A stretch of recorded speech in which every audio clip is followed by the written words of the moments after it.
Oke, halo semuanya, kembali lagi di posisi podcast Sana Sini. Kali ini saya Pam dan tentunya dengan Saya Nenden. kami tidak berdua kembali ya teman-teman. Ada bintang tamu yang sangat spesial nih di sini. Ada siapa? Teh Ada Teh Ilma. Ilma. Oke, boleh perkenalan dulu Teh. Iya, kita perkenalan dulu ya, Teh Ilma ini siapa? Bukan siapa, tolong. Oke, terima kasih Kang Pampam, Teh Nenden. Halo semuanya, kita kembali mungkin di posisi podcast Sana Sini. Kalau nggak di sana ya di sini, gitu ya. Sering nonton biasanya, dan alhamdulillah qadarullah berkesempatan hari ini diundang ke sini. Saya Ilma Nuraini, mungkin nggak terlalu terkenal sebetulnya ya. Dan memang basic pendidikan dan background pengalaman juga memang alhamdulillah di bidang psikologi. Saya sarjana psikologi dari UIN Sunan Gunung Jati Bandung. Kemudian saya juga pernah jadi trainer untuk capacity building mungkin ya, di kota-kota besar itu membutuhkan agenda-agenda atau program-program tahunan yang sudah terselenggara, dan alhamdulillah saya menjadi salah satu fasilitator tetap, salah satunya untuk di BPN, kemudian juga di Dispusikda, kemudian juga di instansi-instansi lain, dan alhamdulillah juga untuk BUMN pernah bekerja sama dengan Telkom juga. Kemudian alhamdulillah untuk di background lainnya saya juga konselor di peer group counseling gitu, untuk praja-praja IPDN di tahun 2017-2018. Itu mungkin basic sedikit ya, karena mungkin kita nggak tahu kita akan ngobrol tentang apa, tapi mungkin relate juga ya yang akan kita bahas hari ini. Relate banget sama pembahasan kita kali ini ya. Tentang apa Teh?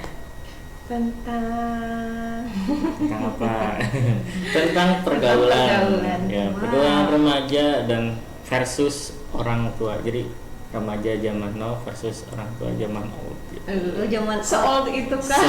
Saya sudah termasuk yang old mungkin ya, gitu dari perwakilan. Tapi masa transisi juga sih saya sebetulnya gitu ya. Kalau bicara remaja, saya pengennya mah selalu dianggap remaja gitu ini kan. Menolak tua betul gitu. Jadi kalau berbincang mungkin akan lebih mengarah bagaimana sih posisi remaja harusnya seperti apa ya. Dan saya pengennya remaja terus gitu. Jadi itu yang ingin disampaikan mungkin nanti. Gitu. Iya sih, ngobrolin soal remaja itu kan ya sekarang kan memang sedang apa ya, ramai gitu ya. Gen Z apa-apa Gen Z gitu. Mungkin yang kategori remaja itu sekarang tuh Gen Z ya, Gen Z, Gen apa itu masuk ke remaja kan? Beta udah ada gitu belum? Ada. Oh udah ada. Oh iya kalau ini ya. Maksudnya kalau beta mungkin masih bayi kali ya, balita mungkin masih anak-anak lah maksudnya.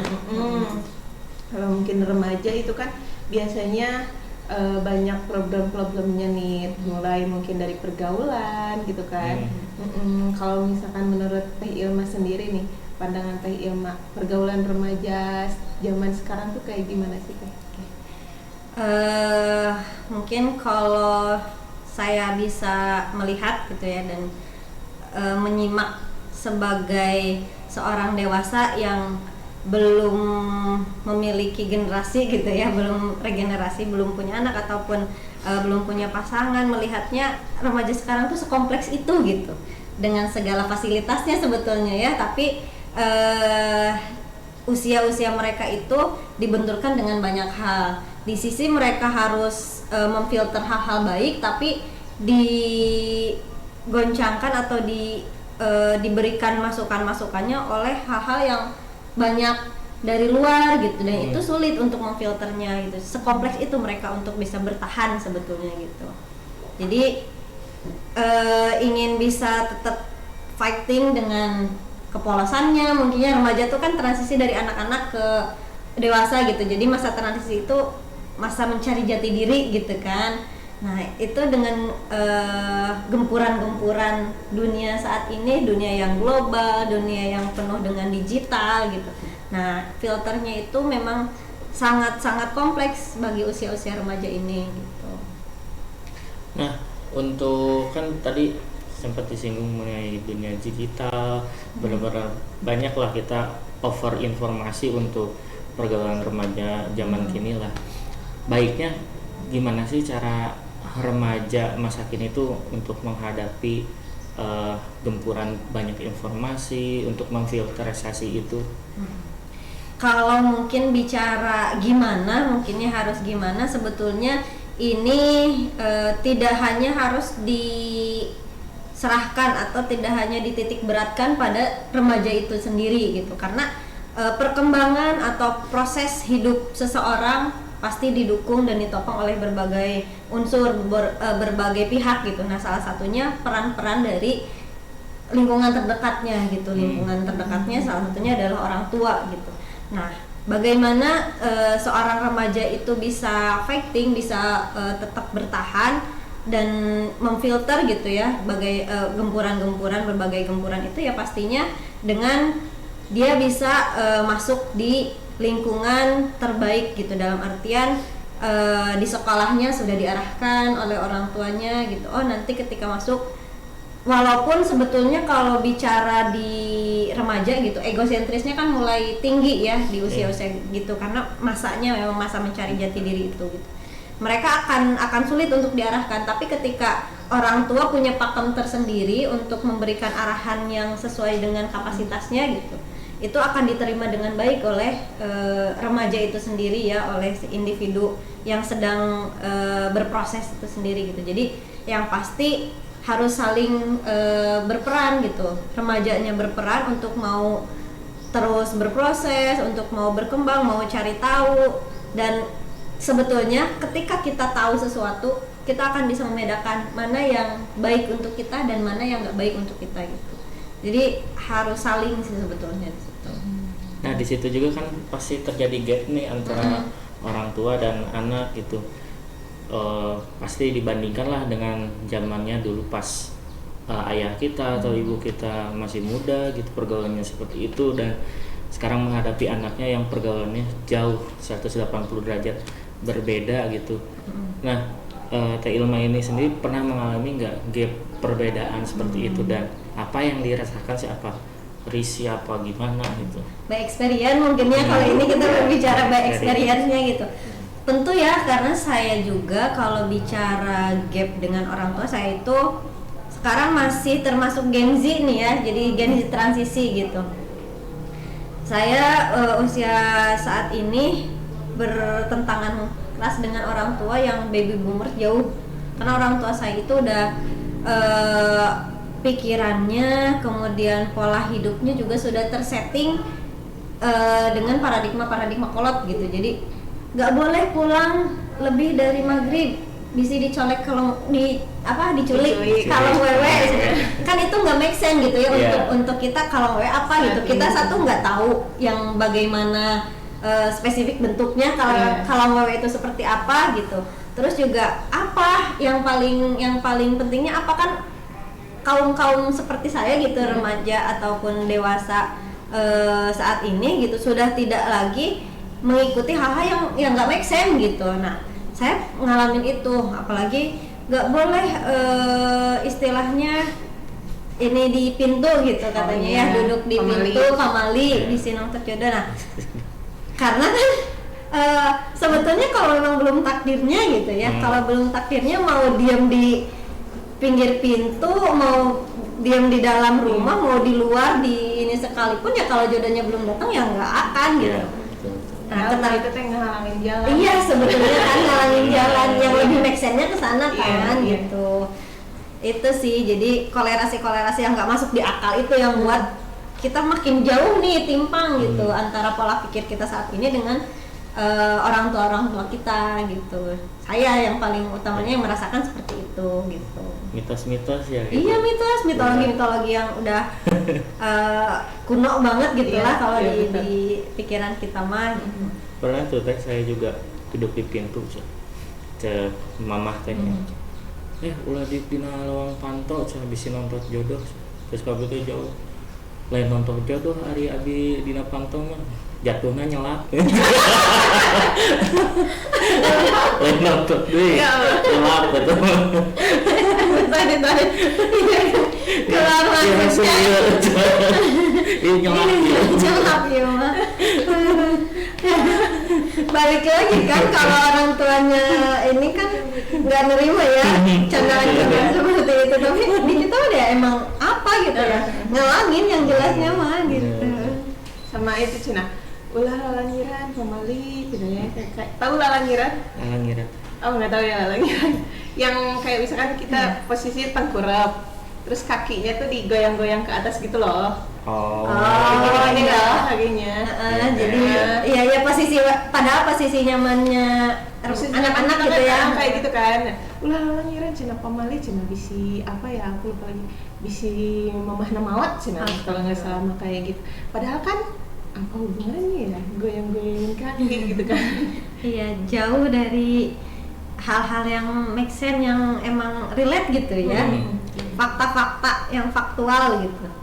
Sama mungkin teh selain ini ya, selain apa namanya kalau tadi kan lebih ke norma-normanya gitu ya. Sama misalkan pergaulan gitu kan, ngobrolin tentang gap. Biasanya orang tua itu suka membandingkan dengan kehidupan mereka saat dulu gitu. Misalkan nih tadi contohnya nggak boleh pulang malam katanya gitu kan, atau misalkan kamu kenapa sih susah banget diatur nih, misalnya ada remaja gitu ya yang lagi senangnya mencoba hal-hal baru, ketemu teman baru atau apa gitu, terus ketika dikasih tahu sama orang tua dia mungkin agak ngeyel atau gimana mungkin ya pandangan dari orang tuanya, kenapa sih susah dibilangin atau gini-gini, dulu mama katanya gitu, dibilangin orang tua langsung nurut, gini-gini kamu kayak gini. Nah pandangannya gimana sih dari soal itu teh?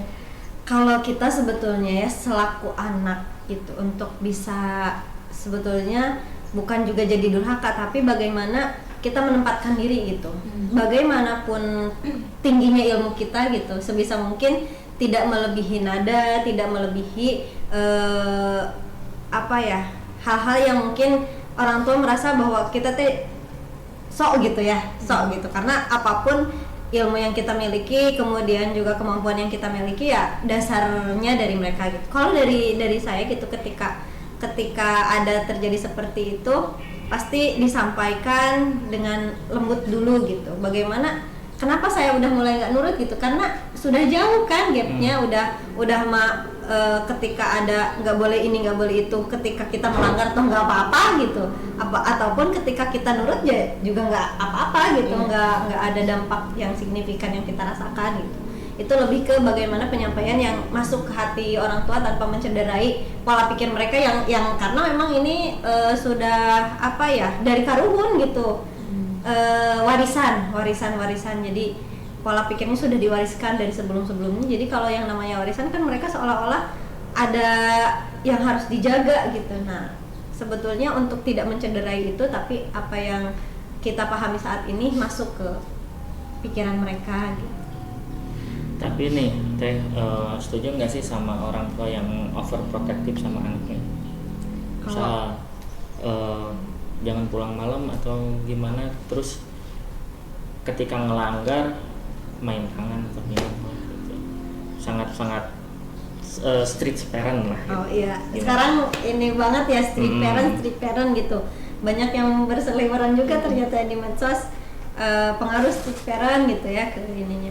Sebetulnya untuk strict parent ini sendiri itu adalah salah satu cara mungkin ya, metode yang mereka gunakan untuk bisa menjaga, karena ya yang mereka rasakan di zaman dahulu jauh gitu. Secara mungkin kalau main dulu mah jarak mainnya juga karena nggak ada motor lah, nggak ada apa, pasti jarak dekat gitu. Orang saya biasa sepedaan abis sekolah agama dulu ya, tahu-tahu pulang dari sepedaan itu bonyok, kaki jatuh larut gitu.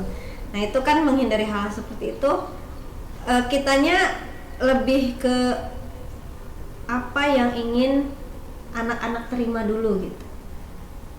Masalah penerimaannya over atau tidak itu terlepas dari bagaimana cover kita untuk bisa benar-benar ngebungkus gitu. Ngebungkus aturan gitu.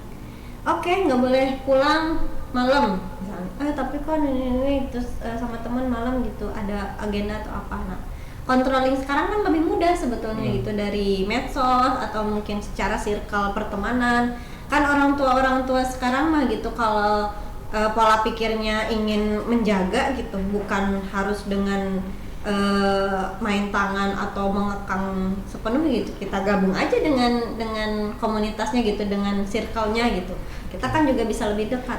Saya sangat sebetulnya kalau dibilang setuju dan tidak setuju, tentunya tidak setuju gitu. Karena apalagi kalau bicara Gen Z, lebih dikekang itu akan lebih mudah untuk berontaknya gitu. Iya, betul.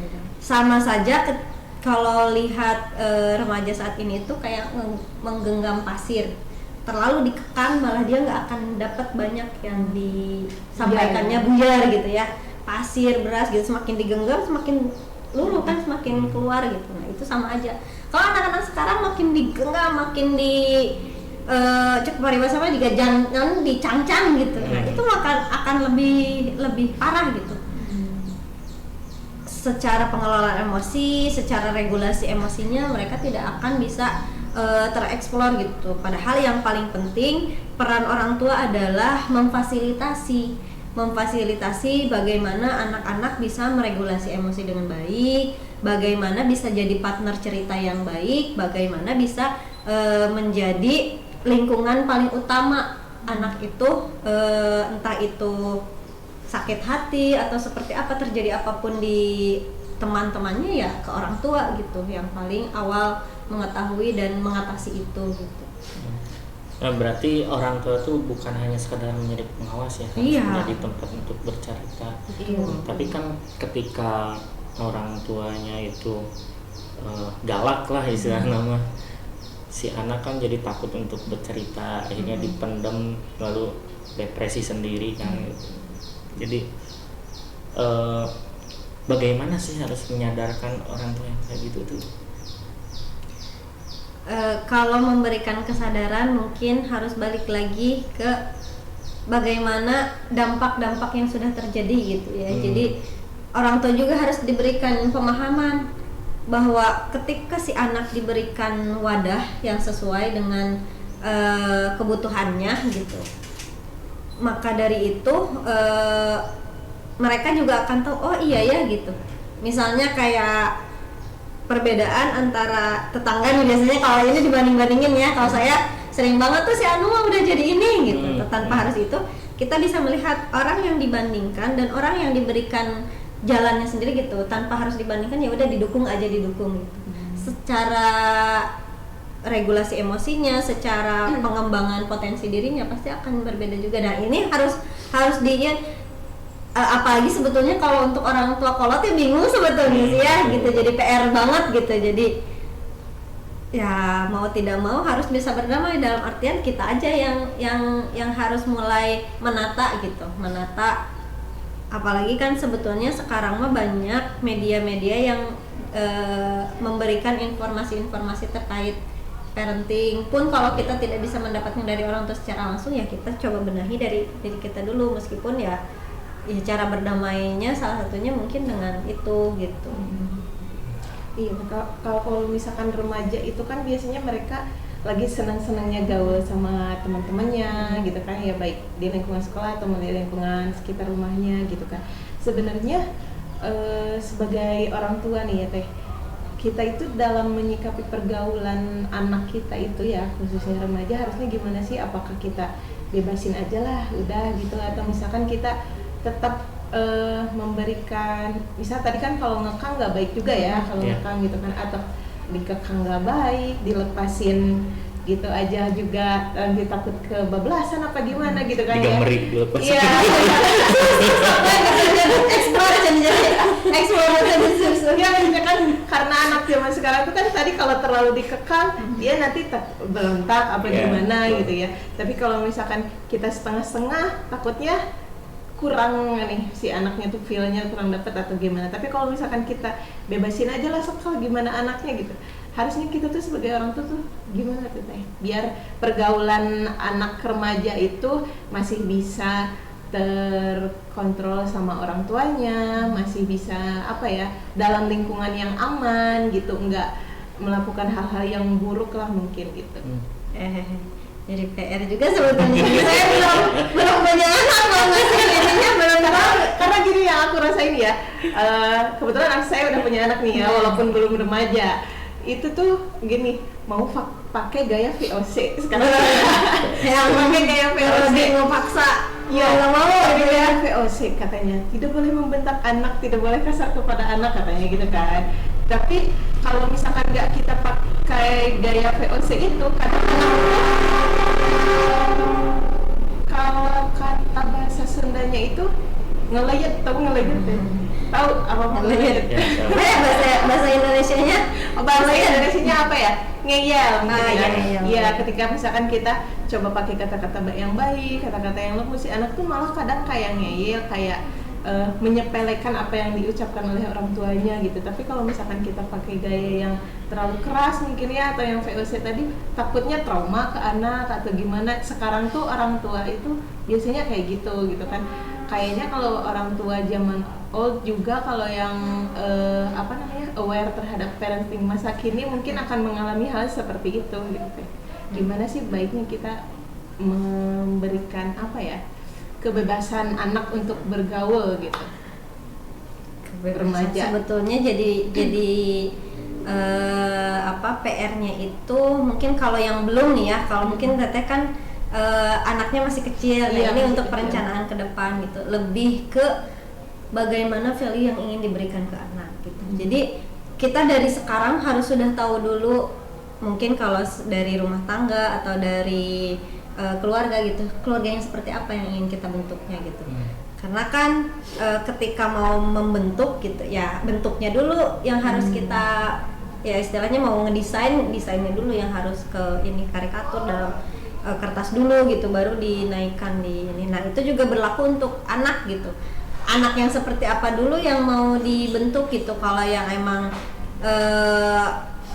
yang kuat gitu, fighting secara emosi, secara penyesuaian dirinya, ya keras memang harus tetap gitu. Tapi keras seperti apa, tegas seperti apa, tetap harus ada patokan gitu. Dalam artian, jadi ketika kita mau berkomitmen membentuk satu jenis gitu, satu jenis perilaku atau satu jenis habit dari si anak itu sendiri, ya harus komit dengan hal itu gitu. Kayak rewardnya harus ada, punishmentnya harus ada gitu, untuk membentuk satu stigma yang sama gitu dari awal sampai akhir. Jangan sampai mau keras tapi di tengah-tengah kenwe gitu, giliran si anaknya meureun bager hiji waktu geus we cenah kenwe da eta mah bager, nggak bisa gitu. Jadi ketika misalnya ini perkara sholat ya misalnya gitu, jadi kalau kita bicara harus sholat ya harus sholat, nggak ada istilahnya ini di perjalanan dibolehkan gitu. Pun kalau kita ya emang ada rusuhnya kan, ada kemudahan, tapi yang namanya pembelajaran untuk anak ketika ya harus gitu. Ketika dalam perjalanan ini masalah sholat gitu yang paling fundamental, ya harus tetap diwajibkan gitu. Atau kan geletik ya cenanya, karena terbangun cenah masih kecil gitu, nggak perlu dibangunkan karena belum wajib. Tapi ketika berbicara kita ingin membangun pola belajar untuk anak, ya hal itu harus tetap ditekankan, harus tegas. Kalau mau A ya A gitu. Atau kalau mau lembut, lembutnya parenting, gentle parenting mungkin ya tetap aja gitu. Kita juga harus ada pakem-pakem tersendiri gitu kalau untuk menganut gentle parenting. Karena kan lembut itu bukan lembut lemah gitu ya, dalam artian si orang tua tuh tidak punya power juga. Ketika berhasil melakukan ini, mau minta ini, sok disilahkan gitu. Jadi pasangan, istri dan suami juga harus sepakat dulu gitu. Jadi mau lembut seperti apa, dan bisa kerasnya itu ketika apa, dan bisa lembutnya ketika apa, harus sepakat gitu. Berarti itu berlaku untuk remaja juga ya? Iya. Menyikapi pergaulan remaja juga berlaku kayak gitu ya? Karena banyak remaja-remaja yang tidak menemukan identitasnya karena itu gitu. Jadi di rumahnya gitu sama orang tuanya ada ketika melakukan kesalahan, ada yang sebelumnya tenanawan di gapapakeun juga gitu. Jadi hal-hal yang seperti itu yang akhirnya menimbulkan stigma abu-abu bagi remaja itu sendiri gitu. Kadang ada juga nih teh yang anak tapi udah dilembutin, dikerasin, masih ngelayat nih sampai orang tuanya ngeluh nih. Dede mah cang ngelayat wae, bapak teh mikiran ada tapi kabotakin.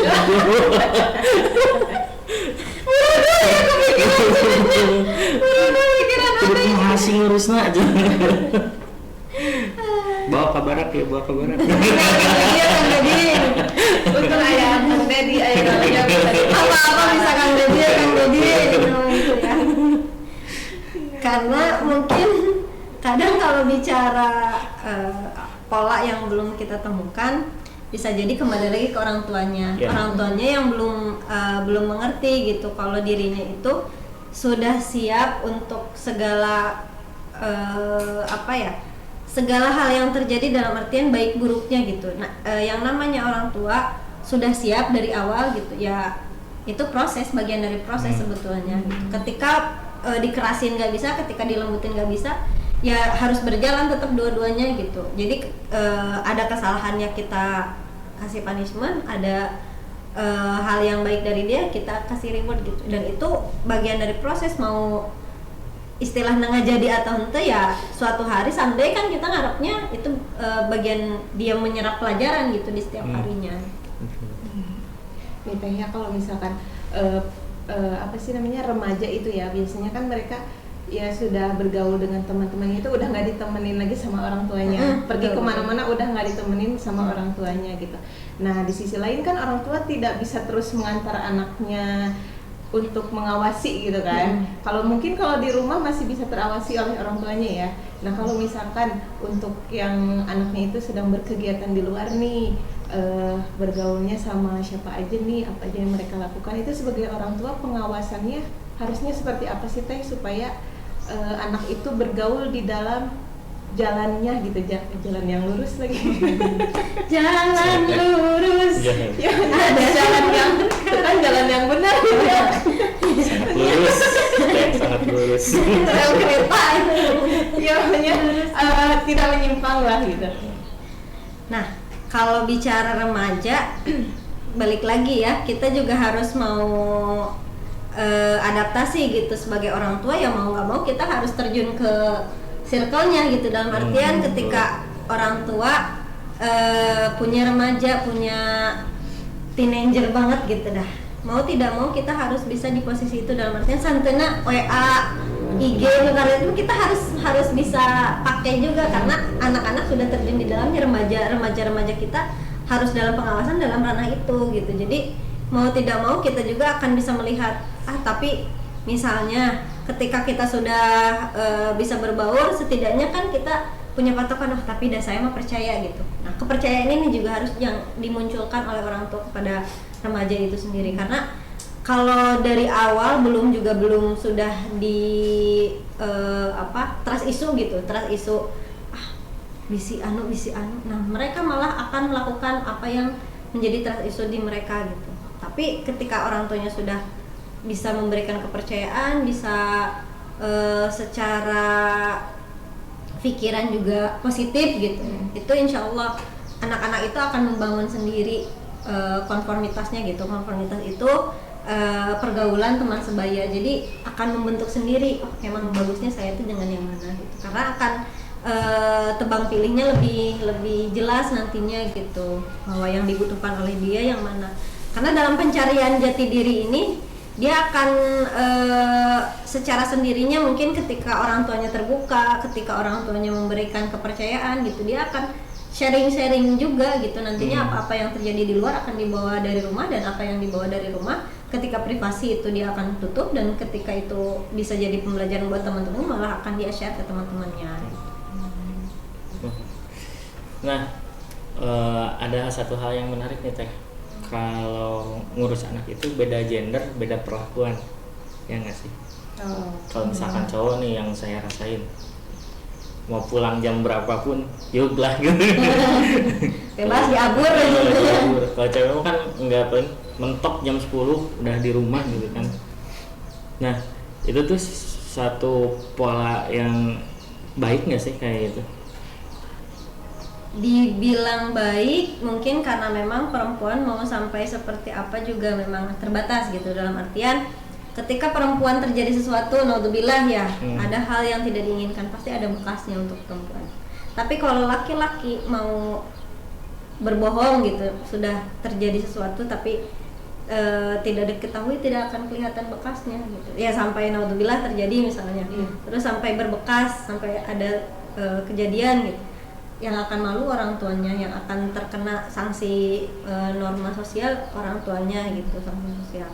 Makanya mungkin perlakuan itu tetap ada secara moral mungkin ya, secara moral, tapi secara peraturan misalnya peran di rumah, karena melibatkan anak dalam tanggung jawab rumah gitu, dalam peran-peran ayah dan peran-peran ibu untuk bisa jadi sumber pembelajaran itu harus banget gitu. Jadi nggak ada istilahnya kan we da nyeuseut mah ku si Eneng cenah aya tetehna ieu, atau misalnya adeknya yang perempuan aya si Eneng ieu aya adekna gitu.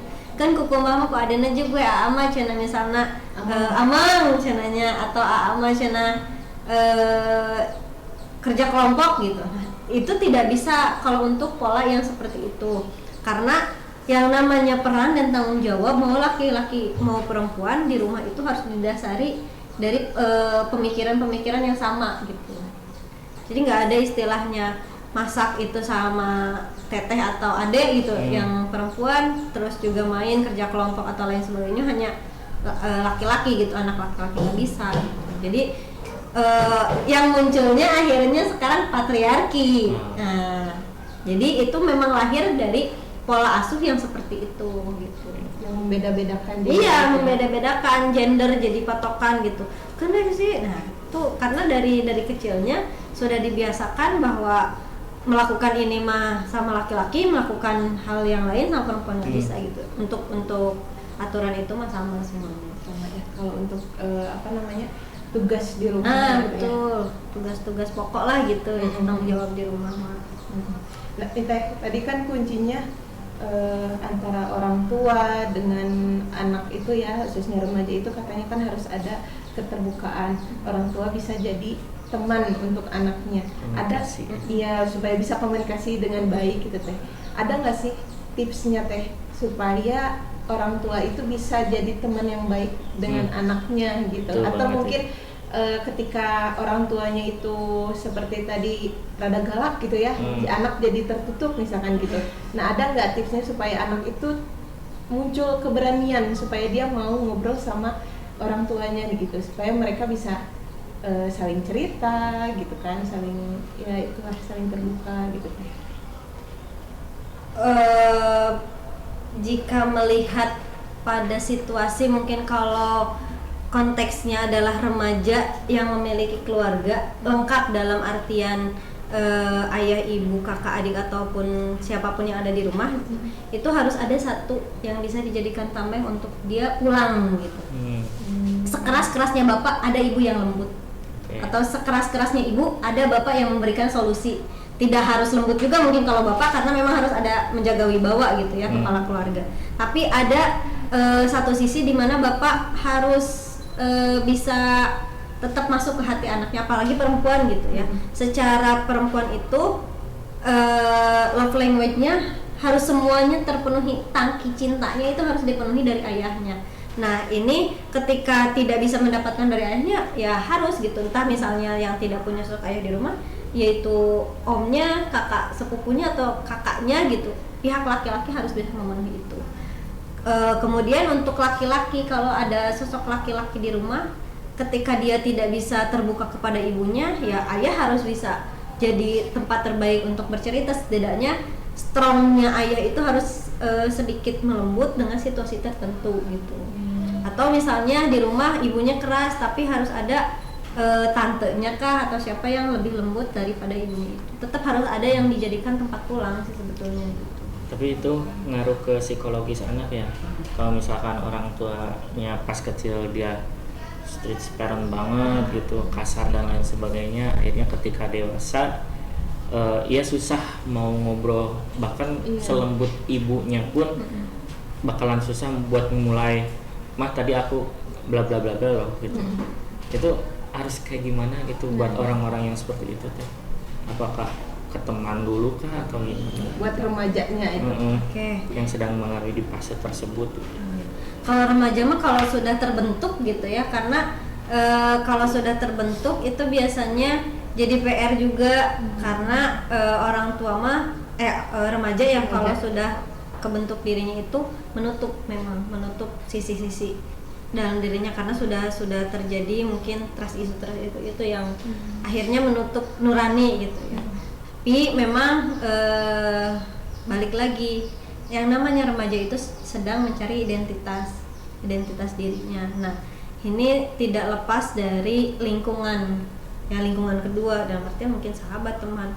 Itu harus ada yang pihak keluarga mungkin dengan menyadari bahwa anak ini tidak bisa terbuka kepada kita, ya kita harus dekat dengan salah satu siapa yang memang menjadi tempat pulang dia itu gitu, temannya atau siapanya. Karena depresi, terus kemudian regulasi emosi yang tidak tercapai ya meningkatkan istilahnya kecenderungan untuk yang bunuh diri atau seperti apa, itu karena memang tidak mau terbuka gitu di lingkungan terdekatnya gitu.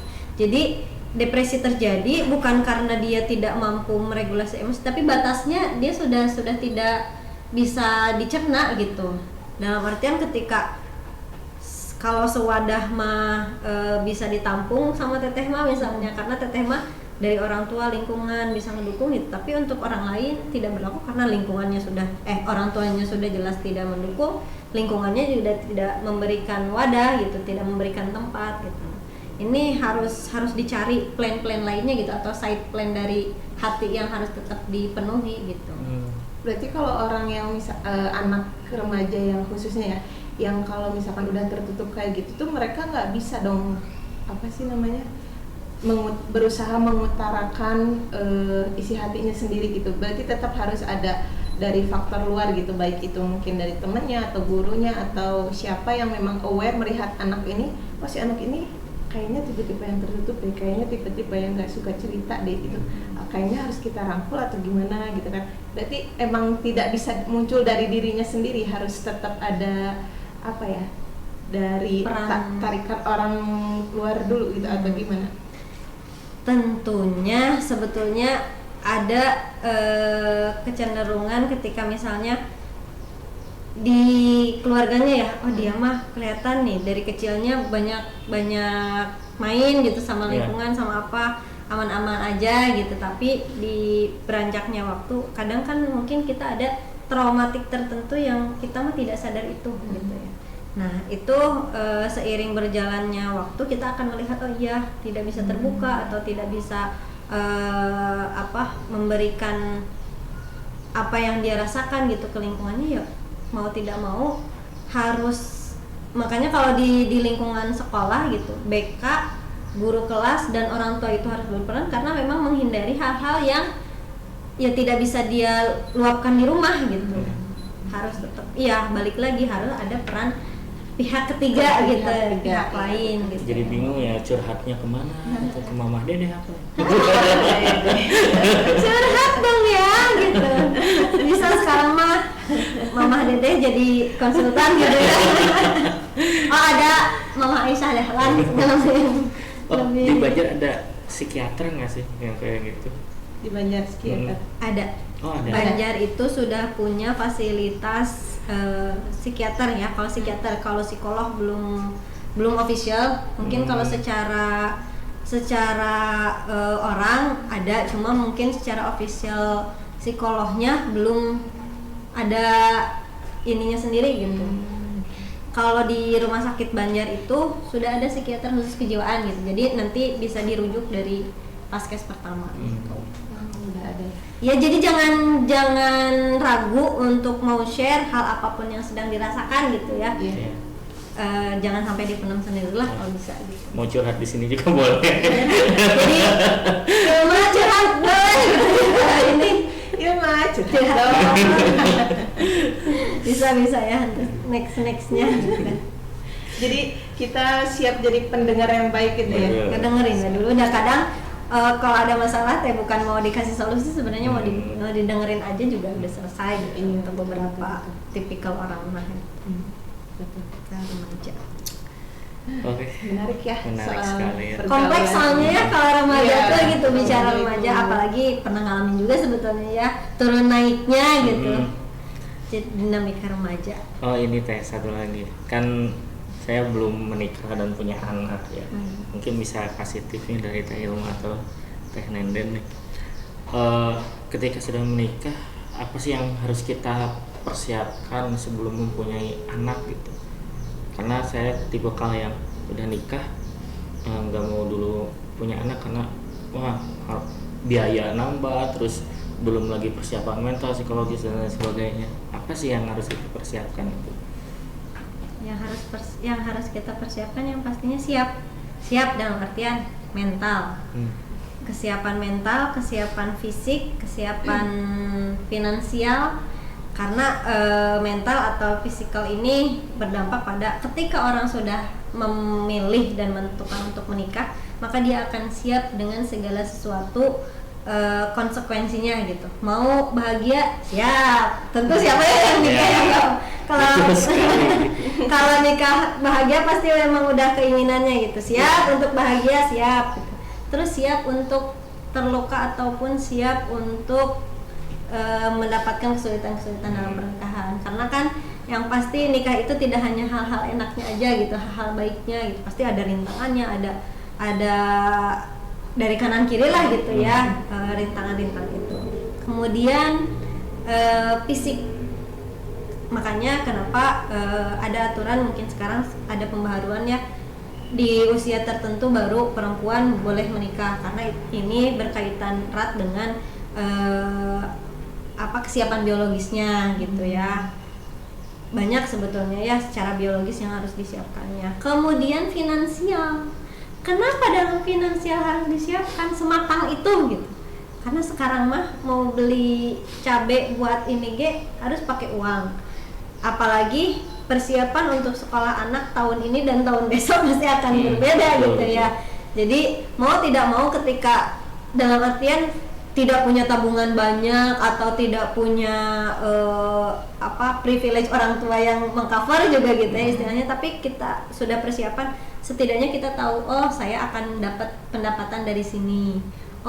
Untuk istri gitu ya, meskipun kalau sudah menikah itu harus dan wajib banget percaya rezeki itu dari keduanya dan untuk keduanya gitu. Yang tadinya satu bisa jadi keduanya, bisa jadi cukup untuk keduanya. Tapi kalau kita tidak di-plan dengan baik, tidak direncanakan dengan baik, tidak akan tahu. Kalau misalnya harian beli beras berapa, yang ada malah akan ngebebanin si laki-laki misalnya. Karena yang namanya istri kan jadi tanggung jawab suami gitu. Tapi hanya akan jadi beban kalau memang tidak disepakati dan tidak disiapkan dari awal gitu. Ada orang itu apa, cenah apa harga beras tadinya sakumaha, cenah ada nyawa naga, cenah kerja ngasih uang segini gitu misalnya. Itu nggak bisa karena semuanya harus di breakdown ke hal-hal yang lebih detail nantinya. Dan kita juga tidak bisa terus-terusan mengandalkan MPG ya. Apalagi keracunan. Maaf. Tapi kan solusinya cuma satu, tepuk sakinah. Saya belum hafal, berarti belum layak gitu berarti ya sepertinya. Kayaknya itu yang paling berat sih. Tepuk sakinah. Iya kan sekarang kan gitu kan. Iya. Gak punya apa, lagi berantem. Solusinya tepuk sakinah. Papa ini anak belum di SPP, tepuk sakinah dulu. Tepuk sakinah dulu.